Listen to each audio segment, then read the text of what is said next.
show you his Twitter account. Twitter has blocked my account from speaking truth with 1 week left until the election. They're trying to put their thumb on the scales. Tag Elon Musk and tell him to unban me right now. So look at what happened. Here's a success story. Look at this. Jenna Ellis got behind it. Arizona Secretary of State, real Mark Finchem, was suspended on Twitter. Elon, as you see at the bottom there, says we are looking into it. And guess what? We are back. Thank you, Elon Musk, for stopping the commie who suspended me from Twitter a week before the election. Twitter's much better with you at the helm. Thank you. And he names everybody. When I see this, John, this is a huge victory. It is. And understand what I'm saying. If he was a Democrat, it's huge.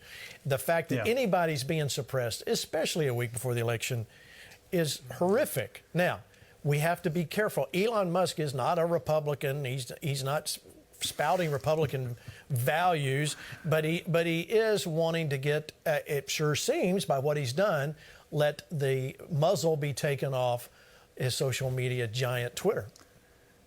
Yeah, he really does. And if what he says is true, which you got to believe him, he's a very odd person, but he's obviously willing to take risk. He's uber successful. He can buy something for $44 billion. Not a lot of people on the planet can do that for the guys that he's helping humanity. Now, we may get to something he doesn't agree with and he wants to silence it, but he likes the exchange of ideas, even with your adversary. See, Christians, to have a Christian nation, we don't care because the truth, if you seek it, you'll find it. So we're not threatened by any other debate, but it is a problem if we're silenced, if we're deplatformed, if we're literally shadow banned or any other way not allowed to get our message out. And so I think this is a victory for free speech, which is a victory for believers. I'm like you. I don't agree that everything he says or believes or does, but even he's waking up. He's always voted Democrat, and now he's voting Republican. And it's not about Democrat, Republican. It's about truth. It's about free speech. It's about freedoms. And so I think that's where people are starting to wake up. And he can expose a lot of this stuff. I agree on that point. If he discloses a lot more of this, it's like Lance said with this Intercept report that came out, it could be like Hunter Biden. And I'm telling you, that's what's getting people upset. The reality here, though, we need to go back and make sure people understand. Twitter can absolutely govern who they let talk. They're a private company. That's right. Am I right, John? They have That's right. that ability. Yep.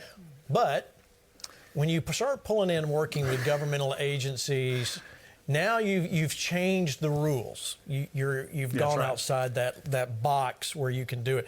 It's just like me saying, John, you can post anything you want until you start talking to. As long as I agree with it. Yeah, as long as I agree with it. Yeah, it's like an official. Here's what it's like. It's like an official meeting with one of the teams before the game, saying, here's what we're going to call today, and here's what we're looking for, and we're going to, call hard fouls on this or penalties depending on what sport you're playing. If the officials who are supposed to be calling balls and strikes are meeting with one of the teams and in cahoots with one of the teams of what outcome they want to have and what things are allowed or what things they want to agree to, that's what this report is. That's what's happening. People know it in the mainstream media. The problem with big tech is they have superior, because of this whole glitch with the law, that they're not really regulated at all. And that's what could happen with this huge swing with the House, huge swing with the Senate. There could be investigations beyond just Hunter Biden, but to all of these kind of things. And the three-letter agencies need to go down. It's not constitutional the way that laws are being made. And that's the West Virginia versus EPA case that I think is just the beginning of the end of the deep state.